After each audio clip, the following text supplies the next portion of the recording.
एक कहावत है, साले साहब मंत्री तो क्या करेगा संतरी। बिहार में तो कुछ ऐसे ही फिट होता हुआ दिखाई दे रहा है।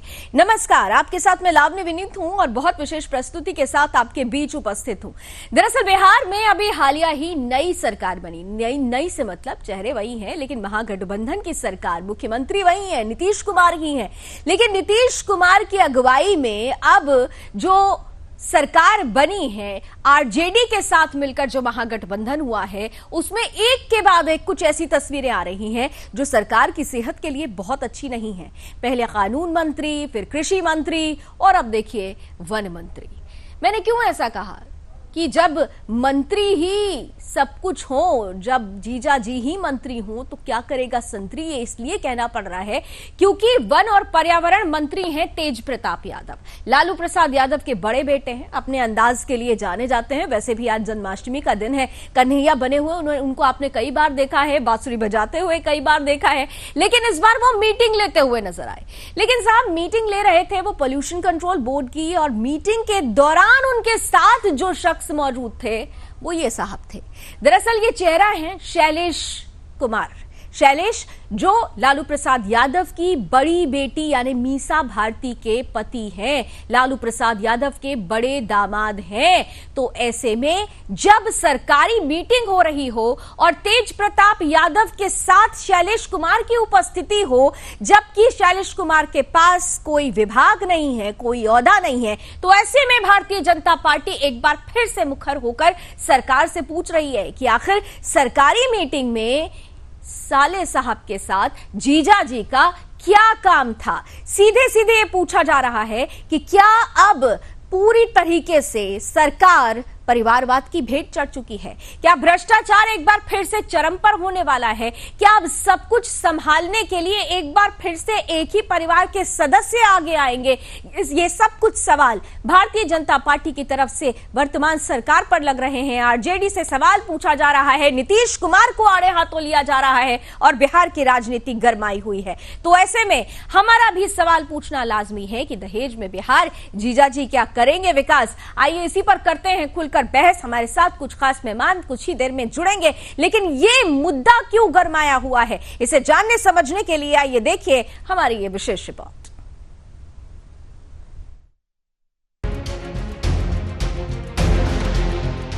बिहार में नई सरकार का गठन हुए अभी चंद दिन हुए और हालात ऐसे बन चुके हैं कि बिहार की नई सरकार से जुड़े मंत्री किसी न किसी बवाल को लेकर रोज ही सुर्खियों में बने हुए हैं। अभी कानून मंत्री समेत कृषि मंत्री का मामला ठीक से शांत भी नहीं हुआ था कि अब एक और विवाद बिहार सरकार को सुर्खियों में ला रहा है। वैसे तो बिहार सरकार में वन एवं पर्यावरण मंत्री और लालू यादव के बड़े बेटे तेज प्रताप यादव अक्सर विवादों में आते ही रहते हैं, पर इस बार उनका कारनामा कुछ खास है। दरअसल इस बार की उनकी हरकत को देखकर ऐसा लग रहा है जैसे अपने बहनोई शैलेश कुमार के बिना उनका मन ही नहीं लगता है। ये विवाद तेज प्रताप की विभागीय बैठक के बाद शुरू हुआ है। दरअसल तेज प्रताप सरकारी बैठक में अपने जीजा शैलेश कुमार को भी साथ लेकर गए। बैठक की तस्वीर जारी होते ही बीजेपी हमलावर हो गई और जिसको लेकर बीजेपी प्रवक्ता निखिल आनंद ने ट्वीट किया और कहा, बिहार के वन एवं पर्यावरण मंत्री श्री तेज प्रताप यादव को कोई हल्के में ना ले, हमारे भाई शैलेश जी भी साथ बैठे हैं। मेरा दावा है कि राजद के सभी मंत्रियों से शैलेश जी ज्यादा समझदार, ज्ञानी और टैलेंटेड जरूर है।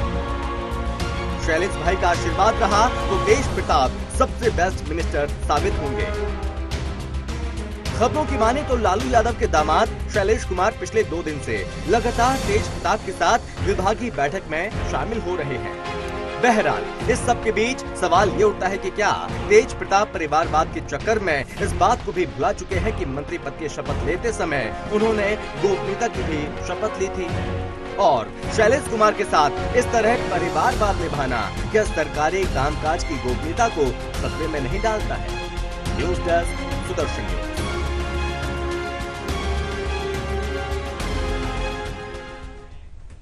तो सवाल यही है कि क्या सरकार, वर्तमान सरकार अब परिवारवाद की भेंट चढ़ गई है? क्योंकि नीतीश कुमार के बारे में आपने पहले भी दिखाया है, जब वो भारतीय जनता पार्टी के साथ एनडीए की सरकार थी बिहार में, तो नीतीश कुमार अपने डेकोरम के लिए जाने जाते थे। लेकिन क्या आरजेडी के साथ गठबंधन करते ही वो डेकोरम ही कहीं नदारद हो गया है? क्या नीतीश कुमार ने अब अनुमति दे दी है कि आप अपने परिवार वालों को किसी भी सरकारी मीटिंग में ले जा सकते हैं? ये तमाम सवाल भारतीय जनता पार्टी की तरफ से पूछे जा रहे हैं। आइए इन्हीं सवालों के साथ आज की चर्चा शुरू करते हैं। हमारे साथ चंद मेहमान इस वक्त जुड़ चुके हैं। आज के मेहमानों से आपका परिचय कराती हूँ, स्क्रीन पर लेकर आइए। हमारे साथ इस वक्त जुड़ रहे हैं जेडीयू प्रदेश सचिव मनोज दास। मनु जी, बहुत बहुत स्वागत। साथ ही साथ हमारे साथ जुड़ रहे हैं बीजेपी के प्रवक्ता अखिलेश सिंह जी, बहुत स्वागत। हमारे साथ इस वक्त जाने माने राजनीतिक विश्लेषक सर्वेश पाठक जी भी इस पैनल का हिस्सा हैं, आपका भी बहुत बहुत स्वागत। और कुछ ही देर में हमारे साथ अरुण यादव जी भी, आरजेडी प्रदेश महासचिव, जुड़ेंगे। मेरे ख्याल से अरुण जी शायद फोन लाइन पर हमारे साथ जुड़ चुके हैं। अरुण जी, क्या आप मुझे सुन पा रहे हैं? मुझे लगता है कि शायद अभी वो जुड़े नहीं है। बहरहाल आप सभी का बहुत बहुत स्वागत। और मनोज जी, आपके साथ शुरुआत कर लेती हूँ क्योंकि आप तो सरकार में हैं। तो जैसा कि मैंने पहले ही कहा कि नीतीश कुमार जी तो अपने डेकोरम के लिए माने जाते हैं, वो ऐसी किसी भी चीज को पहले तो बर्दाश्त नहीं करते थे। लेकिन क्या अब सरकार बदली तो क्या नीति बदल चुकी है? अब क्या परिवार वालों को अनुमति होगी किसी भी सरकारी मीटिंग में जाने की? देखिए, माननीय मुख्यमंत्री जी कोई भी गलत कार्य को बर्दाश्त नहीं करते हैं। उनके समझ ये मामला आया है, बहुत जल्द ही इस पर उनका गाइडलाइन, उनका निर्देश ये जारी हो जाएगा। अब किस परिस्थिति में बाहरी व्यक्ति उस मीटिंग में पहुंचे और वहां उपस्थित उस विभाग के प्रधान सचिव क्यों नहीं इस पर कार्रवाई किए, क्यों नहीं रोके, ये सब मामला 1-2 दिन के भीतर ही सामने चले आएगा। और मंत्री आपके बैठक में कोई अगर बाहरी व्यक्ति विभागीय मंत्री के बैठक में उपस्थित होता है तो इसकी जिम्मेवारी मंत्री के साथ साथ उस विभाग के सचिव की, प्रधान सचिव की भी होती है। वो बैठक में थे तो उनको इसका अपोज करना चाहिए था। लेकिन अगर कैसे करें भाई, जब मंत्री ही जीजा जी हैं तो फिर संतरी बेचारे जो दूसरे आसपास के हैं वो क्या कर सकते हैं? और दूसरी बात, बड़ी ताज्जुब की बात है मनोज जी, आप कह रहे हैं कि अब संज्ञान में आया है। आजकल हर बातें बड़ी देर में संज्ञान में आती हैं नीतीश कुमार को। आरजेडी से कोटे से मंत्री आते हैं, वो वारंट जारी हो जाता है, तब नीतीश कुमार जी कहते हैं जी मुझे जानकारी नहीं थी। तमाम सवाल खड़े हो रहे हैं, वो कह रहे हैं मुझे जानकारी नहीं है। अब ये मामला मीडिया में आया, उसके बाद आप कह रहे हैं कि जानकारी अब मिली है। बड़ी देर में जानकारी ले रहे हैं आजकल। नहीं, मैंने कहा कि जानकारी उनको हुई है, उस पर बहुत जल्दी वो निर्देश जारी करेंगे। थोड़ा सा उस पर तो विचार विमर्श तो करने दीजिए। इसमें कौन सा विचार विमर्श? इस पर कौन सा विचार विमर्श? गठबंधन की सरकार है, जो आप आगे कहना चाह रहे हैं, गठबंधन की सरकार है, ठीक है, लेकिन एक डेकोरम होता है, एक नियम होता है, कायदा होता है। आप सरकारी विभाग में अगर कोई मीटिंग लेते हैं तो उसमें परिवार वालों का क्या काम? इसमें विचार विमर्श का मुझे कुछ समझ में नहीं आया, थोड़ा एक्सप्लेन करिए। मैं तो ये कह रहा हूँ कि कोई भी सरकारी मीटिंग है, उसमें कोई भी बाहरी आदमी हो, परिवार के हो या बाहरी हो, ये गलत है। अब ये संज्ञान में आया है, कल ही की घटना है ना, संज्ञान में आया है। आज कार्यालय बंद है, कल कार्यालय बंद है, परसों कार्यालय बंद है, सोमवार को इस पर मुख्यमंत्री जी का उससे पहले ही निर्देश चले आएगा। अब हो सकता है कार्यालय बंद होगा तो इस पर जानकारी नहीं होगी। मुख्यमंत्री तो 24/7 काम करते हैं ना, 365 दिन। मैंने तो कहा कि उनको संज्ञान में आ चुका है, बहुत जल्द ही उस पर वो निर्देशित करेंगे। जो सही होना चाहिए वो सही कहेंगे। अखिलेश जी क्या मेरे साथ जुड़ चुके हैं भारतीय जनता पार्टी से? अखिलेश जी, बहुत बहुत स्वागत है। आपने सुना अगर मनोज जी को, तो उनका तो कहना है भाई देखिए संज्ञान में आ गया है, इतनी ज्यादा हड़बड़ी क्यों है, हो गई गलती।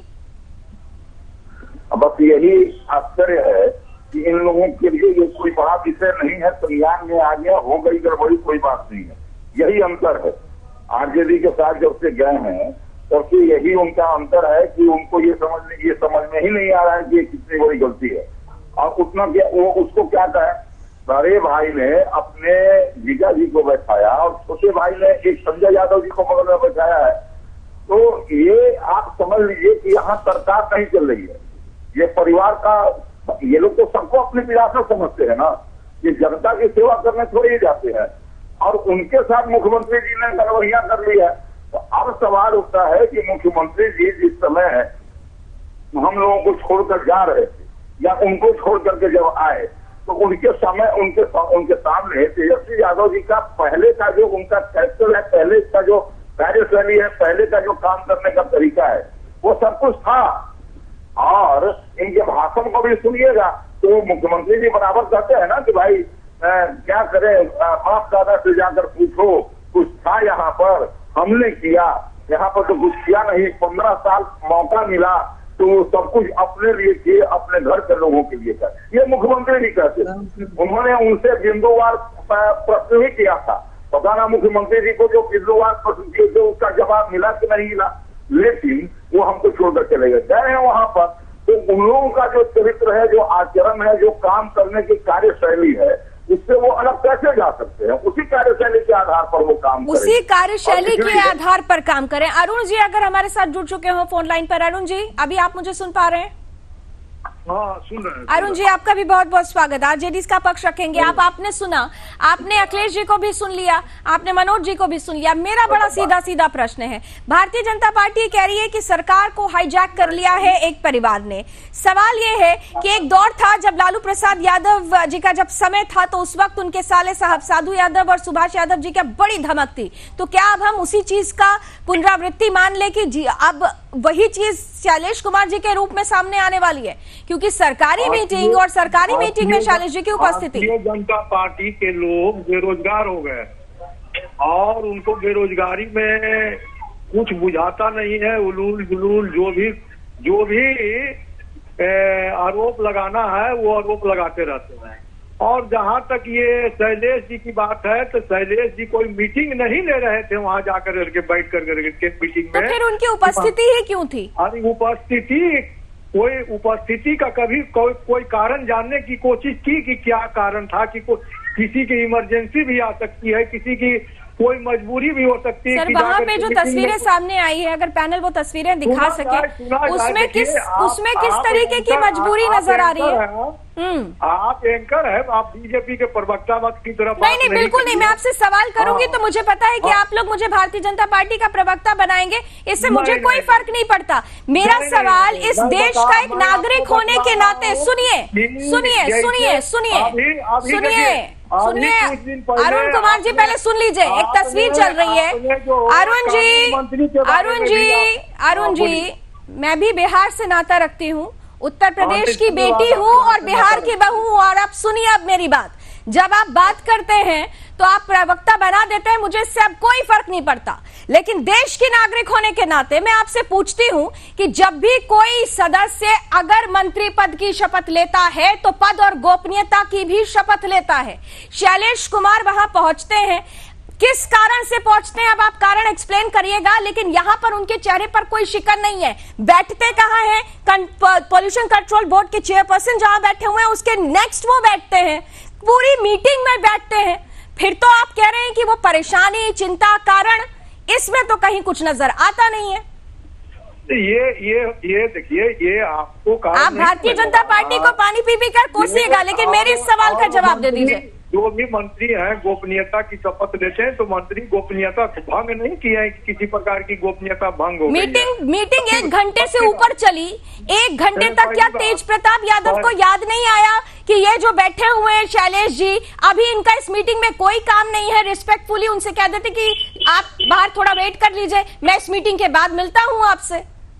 मैं तो कह तो रहा हूँ कि कुछ मजबूरियां या कुछ कारण होगा ऐसा कि जिसके कारण वो वहाँ बैठ गए होंगे। शैलेश कुमार जी खुद पढ़े लिखे व्यक्ति हैं, ऐसा नहीं है कि क्या मजबूरी हो सकती है? नहीं समझते हैं अरुण जी, क्या मजबूरी हो सकती है? डेकोरम फॉलो करने के लिए क्या मजबूरी हो सकती है? हमें नहीं मालूम है कि उनकी क्या मजबूरियां हैं।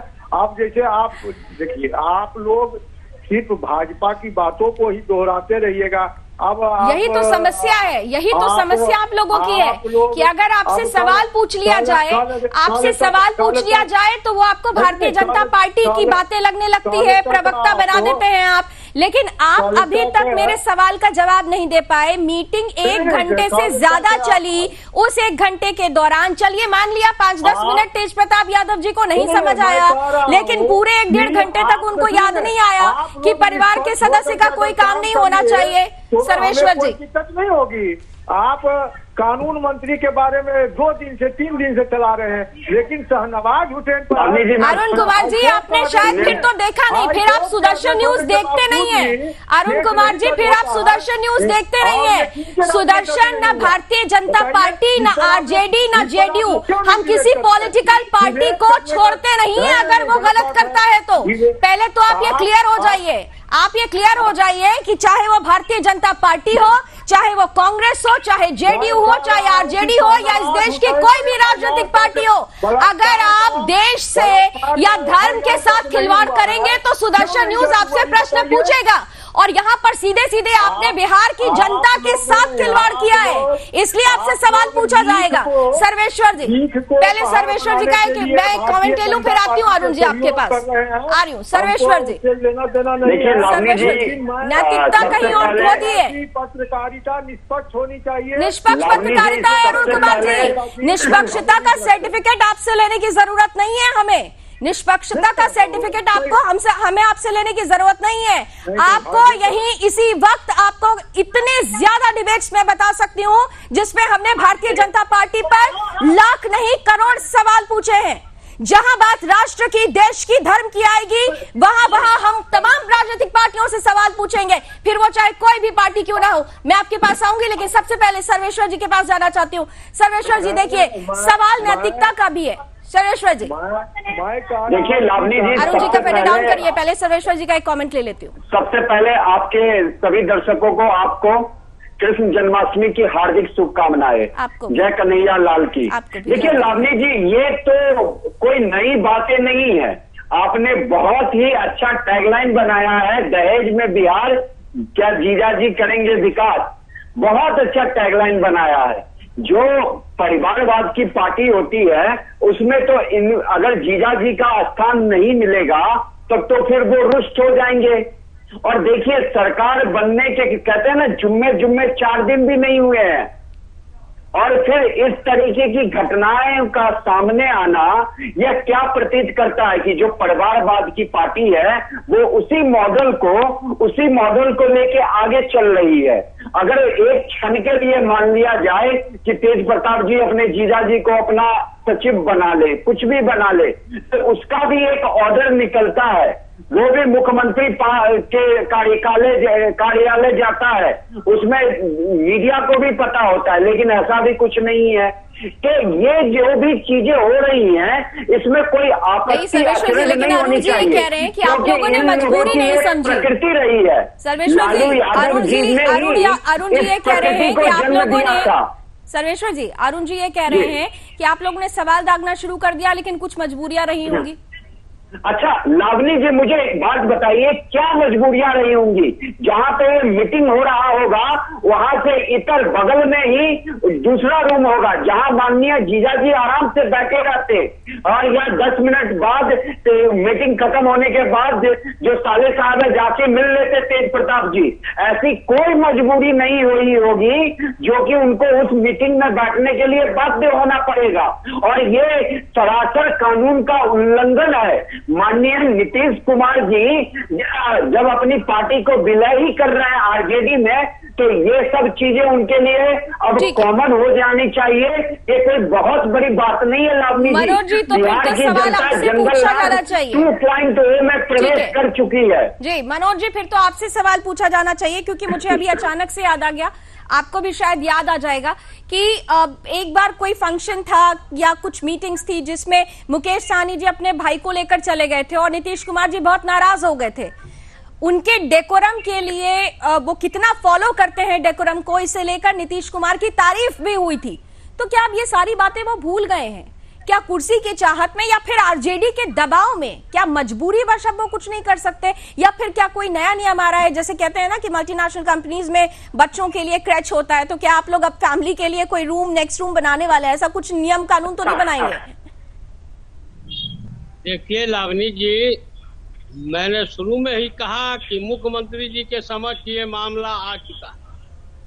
अरे कितने मामले मुख्यमंत्री जी के समक्ष जाएंगे? कानून मंत्री जाके कोर्ट में होने से पहले जाके शपथ ले लेता है। मुख्यमंत्री जी कहते हैं हमें नहीं पता। मुख्यमंत्री जी के पास, लावनी जी 10-30 सेकंड माफी चाहता हूं, उनके समय में बोल रहा हूं। मुख्यमंत्री जी के पास 15 साल से गृह विभाग है और इस कार्यकाल में भी उन्हीं के पास गृह विभाग है। सारा पुलिस, सारी सीआईडी उनके पास है और फिर मुख्यमंत्री जी संज्ञान लेंगे। अरे मुख्यमंत्री जी तो घुटने टेक दिए। मनोज जी जवाब दीजिए। देखिए सर्वेश्वर जी, आपने जिस सवाल को बात कहा, उस सवाल को उस समय या कभी भी, अभी भी कानून मंत्री के ऊपर कोई मामला ही नहीं था, तो मुख्यमंत्री जी क्या कहते हैं? अच्छा, वारंट यूं ही जारी हो गया, वारंट यूं ही जारी हो गया था, स्टे ऐसे ही लग गया था। कोर्ट के पास कुछ काम नहीं था, उन्होंने ऐसे ही स्टे लगा दिया, वारंट ऐसे ही जारी हो गया। क्या बात कर रहे हैं मनोज जी? जो हाथ रहे हैं ही करके राजनीतिक विश्लेषण। अरे तो आप ये हास्यास्पद बातें बोलेंगे तो मैं क्या कर सकता हूँ? मुझे तो बिहार के भाग्य पे रोना आता है कि आपने आखिर नीतीश कुमार ने बिहार को किस गर्त में, जंगल राज 2.0 में वापस किस मजबूरी में ले गए। प्रधानमंत्री तो जिंदगी में नहीं बन पाएंगे, ये तो सपना उनके साथ ही चला जाएगा। आखिर ऐसी क्या मजबूरी है कि जो आप ठेका क्या ले लिए हैं नीतीश कुमार का? आप ठेकेदार हैं क्या राजनीति के कि गर्त में चला जाएगा? क्या चला जाएगा? जो बात सच्चाई है वो बता रहा हूँ। नीतीश कुमार जी प्रधानमंत्री बनने के लिए अपनी पार्टी को आरजेडी में विलय कर रहे हैं। बोल रहे हैं कि सपना गर्त में चला जाएगा, तो आप ठेकेदार हैं भाजपा के, एजेंट हैं क्या? आया मैं बिहार का ठेकेदार हूँ, बिहार का नागरिक हूँ और मैं बिहार के लिए बोलूंगा, बिहार के विकास के लिए बोलूंगा। जो बिहार को झकेलने की कोशिश करेगा मैं उसके खिलाफ बोलूंगा। नीतीश कुमार जो सुशासन बाबू थे, अब वो संतू बाबू की भूमिका में नजर आते हैं, जो अपनी मर्यादा के लिए, अपनी उच्च शैली के लिए, कार्य क्षमता के लिए जाने जाते थे। अब उनकी क्या स्थिति हो गई है, इससे कुछ बोलिए आप। मनोज जी देखिए अपनी अपनी राय हो सकती है, लेकिन सवाल आपसे बार बार इसलिए पूछा जा रहा है क्योंकि नई सरकार बनने के बाद कई ऐसी परिस्थितियां आ गई है, इसलिए कई सवाल नीतीश कुमार से ही पूछा जा रहा है। अखिलेश सिंह जी हमारे साथ फोन लाइन पर है और अरुण यादव जी भी हमारे साथ फोन लाइन पर है। ठीक है, अखिलेश जी और अरुण यादव जी दोनों ही फोन लाइन पर हैं, किसी कारणवश वो लाइव हमसे नहीं जुड़ पाए हैं, इसलिए मैं चाहूंगी कि एक व्यक्ति बोलेगा तो आवाज भी सुनाई देगी एक दूसरे को। अखिलेश सिंह जी जरा उनका ऑडियो डाउन करिए। नहीं बिल्कुल वो सुनेंगे आपकी बात, आप बोलिए अखिलेश सिंह जी। देखिए असल में है क्या कि ये जब भ्रष्टाचार को शिष्टाचार का तगमा दे दिया जाएगा, मन में भ्रष्टाचार के प्रति भाव भी नहीं रहेगा, तो फिर जब वो इस सीमा को पार कर जाता है कि भ्रष्टाचारी को जब भ्रष्टाचार ही सदाचार लगने लगे तो उसको क्या कहा जाए। अब सवाल उठता है जो डिग्निटी है, जो डिकोरम है एक मंत्री का, अब वो नहीं समझ में आता है, या फिर समझ में आता भी है तो लगता है कि मैं अब इस ताकत में आ गया हूँ, मैं सत्ता के नशे में जो व्यक्ति चूर हो जाता है ऐसा करता है। मैं पूछना चाहता हूँ, आज जीजा जी गए हैं, कल फूफा जी जाएंगे, परसों मामा जी जाएंगे, फिर काका जी जाएंगे। भाई वो मंत्रालय करेगा या फिर वहां पर जो है तो घर की समस्याएं सुलझाई जाएगी। लेकिन सवाल उठता है कि परिवारवाद से ग्रसित जो लोग, जिस पर खुद आदरणीय प्रधानमंत्री जी ने 15 अगस्त के दिन लाल किले से किया है, वो लोग ये समझते हैं कि हमारे परिवार की विरासत की सत्ता है और इसलिए इस सत्ता का उपयोग अपने परिवार के लिए करते हैं। अखिलेश जी, लेकिन भारतीय जनता पार्टी पर आरजेडी या जेडीयू की तरफ से ये आरोप लगाया जा रहा है कि क्योंकि अब जेडीयू आपके साथ नहीं है, अब एक नया गठबंधन बन गया है, तो आपको सारी चीजें नजर आ रही हैं। सरकार में जब आप लोग थे तब भी बहुत कुछ गलत हो रहा था, तब क्यों फिर आप लोगों ने आंख बंद कर रखी थी? अखिलेश जी, देखिए एक बात है, सरकार में जब हम थे जो बातें गलत हो रही थी हम सरकार को निश्चित रूप से संज्ञान में दिलाते थे। और ये बात समझ लीजिए कि जो हम अंदर खाने में दिलाते थे वो अगर नहीं होता था तो हमको पब्लिक प्लेटफॉर्म पर भी आकर के मजबूरी में कहना पड़ता था। किसी का तो बुरा मान गए और कोई बात नहीं है, इसी का बुरा मान गए। इसका परिणाम है उन्होंने भारतीय जनता पार्टी से नाता तोड़ करके लालू जी की पार्टी के साथ अपना नाता जोड़ा, जो 15 वर्षों तक इस बिहार के अंदर आतंक राज, गुंडा राज, भ्रष्टाचार और परिवारवाद के आधार पर। अरुण कुमार जी जवाब दीजिए। कहना चाह रहा हूँ हम तो शराबबंदी के फेलियर होने का बात हमने कहा तो वो खराब लग गया। हमने कहा कि शिक्षा में अभी और सुधार की जरूरत है, खराब लग गया। अब तो आप डॉक्टर चंद्रशेखर जी कह रहे हैं। अरुण कुमार जी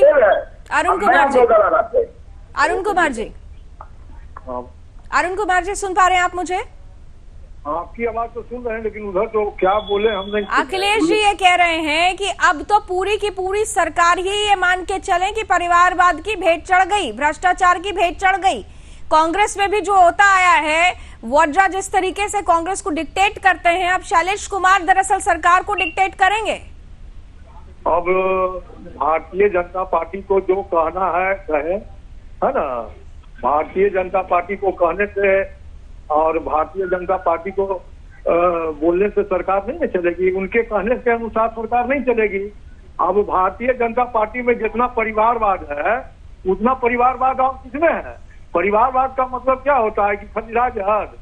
अरे परिवारवाद का मतलब है कि जो पहले भारतीय जनता पार्टी अपने जो बीच में परिवारवाद है उसको खत्म करे ना, तब ना मैं जानूंगा कि अब वहाँ का परिवारवाद खत्म हो गया। ठीक है, ये सवाल तो आपका भारतीय जनता पार्टी से वो जवाब देगी, लेकिन आपसे मेरा सवाल ये है कि जो परिस्थिति बनी है क्या उसमें आपसे सवाल पूछा नहीं जाना चाहिए? क्या शैलेश कुमार जी की उपस्थिति ठीक आपको ठीक लगी? अरुण कुमार जी, आप तो आरजेडी का पक्ष रख रहे हैं, आपको ठीक लगी ये बातें? सुन तो लीजिए। हाँ, बोलिए। सरकार के हुआ है और 2 दिन में लग रहा है भारतीय जनता पार्टी के नानी मर गई कि दादी मर गई, एकदम पीछे पड़ गए हैं जाकर। नहीं तो भारतीय जनता पार्टी को मैं तो कह रही हूँ कि आप पानी पीकर कोसिए, मुझे कोई फर्क नहीं पड़ता।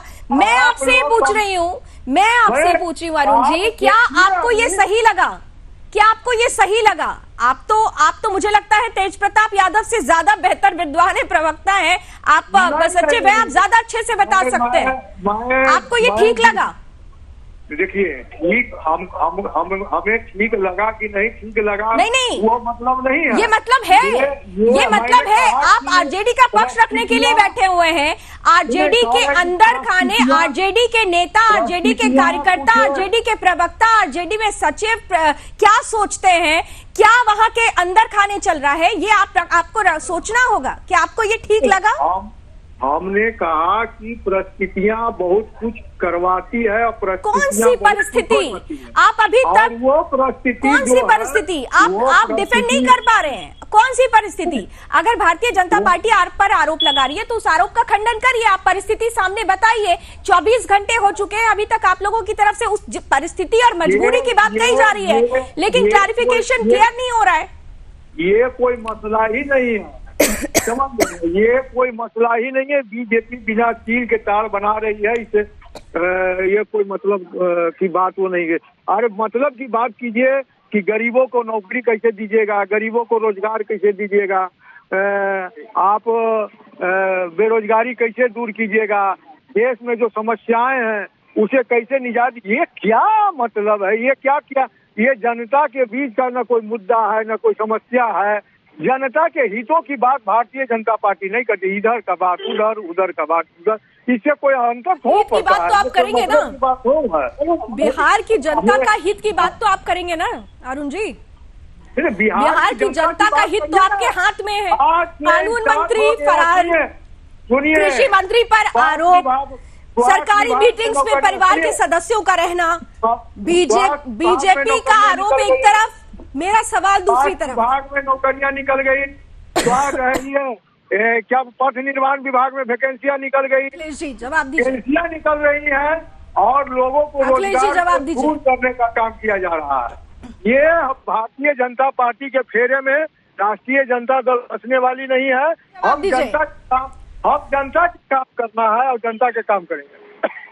अखिलेश जी जवाब दीजिए। हमारा बिल्कुल लीजिए। देखिए, ये कह रहे हैं कि भारतीय जनता पार्टी भाई आरोप लगा रही है। क्यों आरोप हम लगाए? हमने कहा कि यादव मुसलमान मिला करके आप 34% मंत्री बना दीजिए। हमने कहा कि जैसे इसने 52% ऐसे मंत्री बनाए जो हम सकारात्मक विपक्ष की भूमिका निभाएंगे, हमको कोई दिक्कत नहीं है। लेकिन आपके आचरण से, आपके चरित्र से, आपके व्यवहार से, आपके कार्यशैली से और बिहार के अंदर पिछले 5-6 दिनों के अंदर जो माहौल बना है, इस माहौल में जिस प्रकार से अपराध हो रहा है, सबसे लग रहा है कि फिर वो रिटर्न हो गया। जमलाल जी का वो 15 साल का जिसमें आदमी का जीना मुश्किल था और गरीबों का पैसा पॉकेट में चूस कर रखा जाता था। मनोज जी, अखिलेश जी ने अपने वक्तव्य में एक शब्द इस्तेमाल किया, चाल चरित्र। जब हम किसी भी सरकार का गठन होता है तो आम जनमानस भी कहता है नीति नियत चाल चरित्र। ये जो नई सरकार बनी, आप भले ही सरकार में है, महागठबंधन की सरकार है, लेकिन जब से सरकार बनी है इसकी चाल चरित्र और नीति नियत ही सवालों के घेरे में है। महागठबंधन की सरकार बनी, अपराध का ग्राफ धड़ल्ले से बढ़ गया।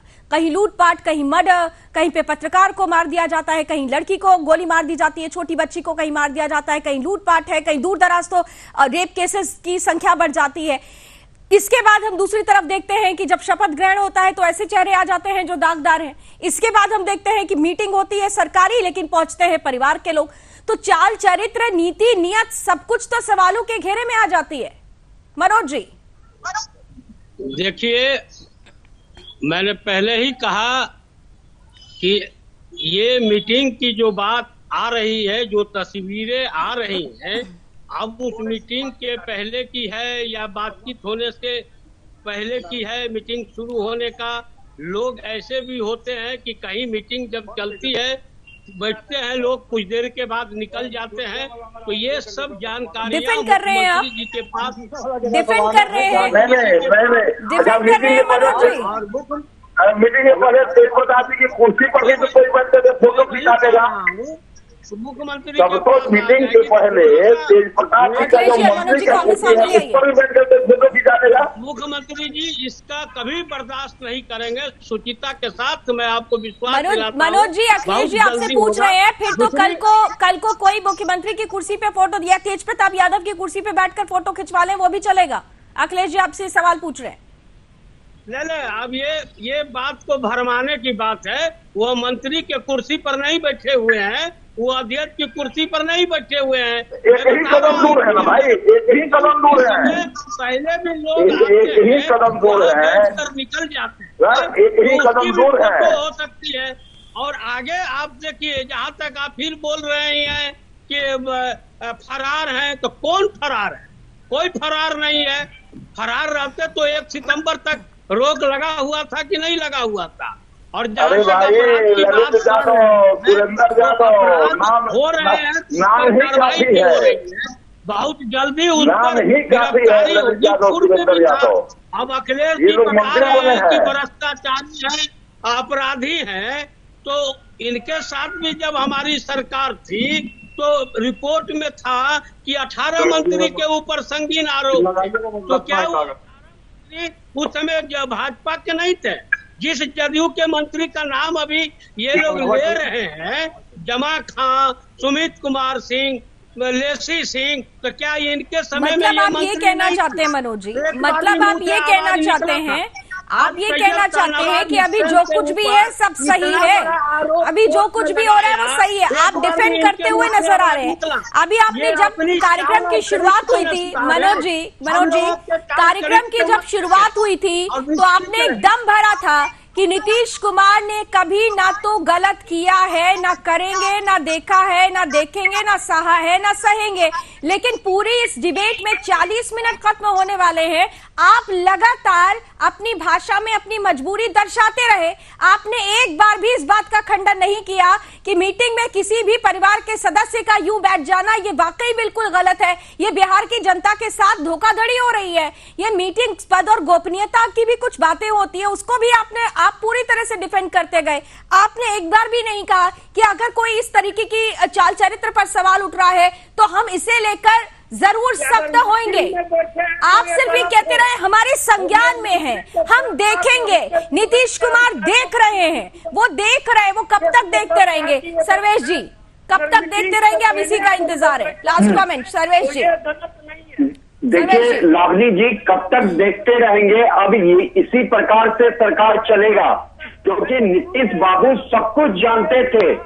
2017 में छोड़ के आए थे, याद है आपने? उन्होंने क्या आरोप लगाया था कि पटना के चिड़ियाघर के जमीन जो थी वहां की मिट्टी बेच रहे थे तेजस्वी यादव और भ्रष्टाचार में लिप्त थे, इसलिए नीतीश बाबू छोड़ के आ गए। लेकिन अभी नीतीश बाबू की जो मजबूरी है, प्रधानमंत्री का सपना, उसके कारण बिहार को गर्त में धकेल दिया। इस तरीके की घटनाएं तो आम बात हो जाएगी। जंगल राज 2.0 का आगाज हो चुका है। हम देख रहे हैं कि अपराध का ग्राफ बढ़ रहा है। जो शराबबंदी उन्होंने बहुत अच्छा किया था, उनका शुक्रगुजार हो, लेकिन वो जीरो फेल रहा है। नकली शराब का कारोबार धड़ल्ले से चल रहा है। ब्लैक में शराब बिहार में मिल रहा है। यानी कुल मिलाकर अगर देखें तो बिहार जो राजनीति की धरती है, वहीं पर ही राजनीति अब हाशिए पर आ चुकी है। समय की कुछ सीमाएं हैं, इसलिए मुझे ये चर्चाएं खत्म करनी होगी। लेकिन फिर भी जो तस्वीरें आज सामने आई है, आरजेडी और जेडीयू को इस पर मंथन करना होगा, क्योंकि सीधे सीधे इन तस्वीरों के सहारे बीजेपी को तो राजनीति करने का मौका मिल गया है, लेकिन जो जनता है वो सब जानती है। मनोज जी और अरुण जी, जनता जब अगले चुनाव में जाएगी तो इन तस्वीरों को भी याद रखेगी। इस पर भी कार्रवाई जरूर होनी चाहिए, ये उम्मीद जनता को भी है। बहुत बहुत धन्यवाद हमारे साथ जुड़ने के लिए आप सभी मेहमानों का। समय की कुछ सीमाएं हैं, इतना जरूर है, बिहार में हर दिन हर पल जो चीजें बदल रही हैं, जो बदली हुई हैं, उसके बाद भारतीय जनता पार्टी मुखरता के साथ सरकार को कटघरे में ले रही है। सरकार खास तौर से नीतीश कुमार की अगर बात की जाए, मुख्यमंत्री की कुर्सी पर तो वो हैं, लेकिन ये कहा जा रहा है कि रिमोट कंट्रोल दरअसल आरजेडी के हाथों में है और इसीलिए आरजेडी जो चाह रही है वो कर रही है और नीतीश कुमार सिर्फ संज्ञान ले रहे हैं, कार्रवाई नहीं कर रहे। कार्रवाई का इंतजार बिहार की जनता को भी है, देश को भी है। अभी बस इतना ही। देश और दुनिया की तमाम खबरों के लिए आप जुड़े रहिए सुदर्शन न्यूज के साथ। जय हिंद।